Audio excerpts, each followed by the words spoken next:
Ano ba? Ate.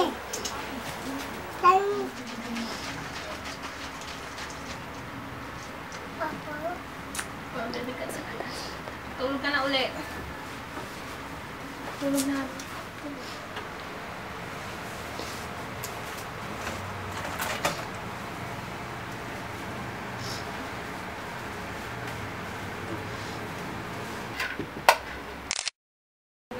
Ay.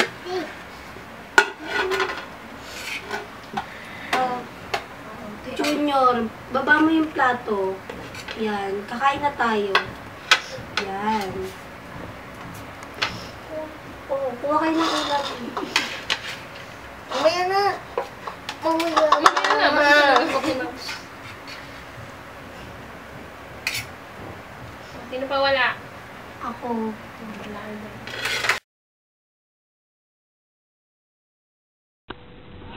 Jim, ilang taon or buwan na po kayong naninirahan sa lugar na ito? Mga 20 years na po. Ang tagal. Taga rito So, kami. ilang taon na po ba kayo? Ano na ako?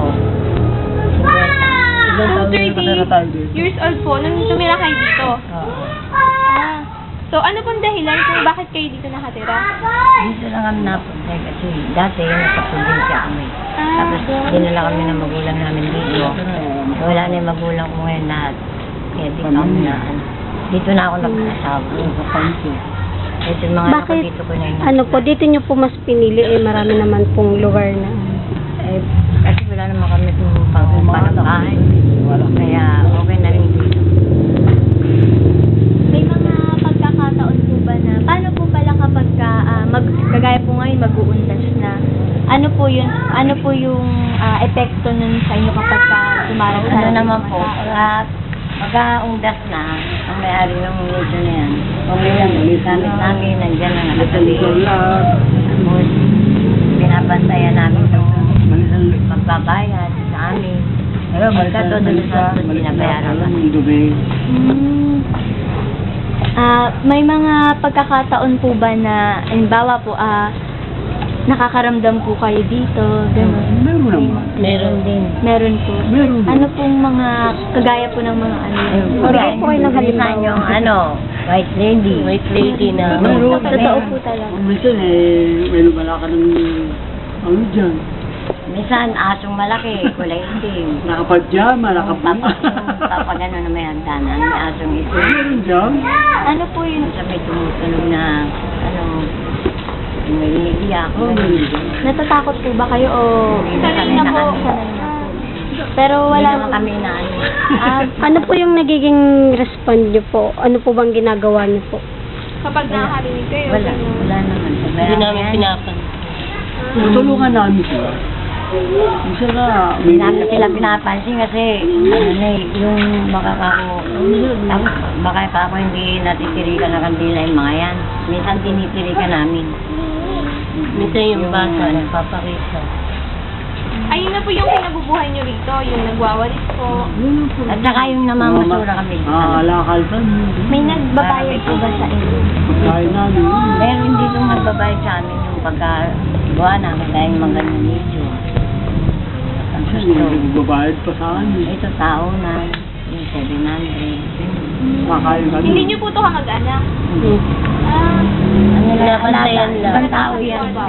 Pinagkakatiwala lang na mag-alaga sa amin. Wala yung tambak na Ikaw naman, Ate Angela, ano naman yung na-experience mo? Ako, bali, bilib ako sa kanila dahil kahit sinasabi nila na ang bilib ako dahil kahit sa ganung buhay, nakakaya nilang lampasan lahat ng pagsubok na kinakaharap nila at bukod pa doon, masaya sila sa buhay na mayroon sila ngayon. Ikaw naman, Liz. So, ako, great experience to para sa akin. Ang naramdaman kong emotion is mixed emotion talaga. Pero alam mo yun, sa kabila ng prone sila sa mga krimen, but still nagagawa pa rin nilang umiti. Yun nga, sabi natin, Angela, na nalalagpasan nila tong problema na to. And then masaya sila, yun yung pinaka-importante. Ano man yung problema mo, basta masaya ka. So ako naman guys, yung experience ko dito, mixed emotion talaga. Merong happy and merong sad. Sad muna, di ba?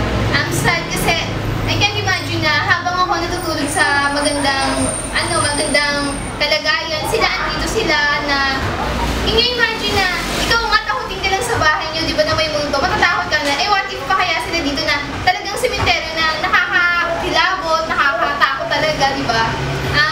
Happy naman kasi kahit na ganito yung sitwasyon nila dito, alam mo yun, kahit na pag-Pasko, dito lang sila nagsa-celebrate, masaya daw sila. At saka yung buhay nila dito, kahit na iba sa labas, lahat sila dito nagkakasundo.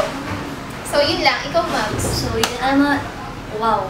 Talagang nakaka-wow talaga. Nakakabilib. Kasi, be thankful. Hindi lang kami, pati na rin kayo mga nanonood ngayon. Imagine, kasi kayong mga nanonood lang kayo, nakaupo, meron kayong maayos na tinitirhan. Pero, alam nyo yun, hindi tayo mga Pilipino talaga hindi marunong makontento.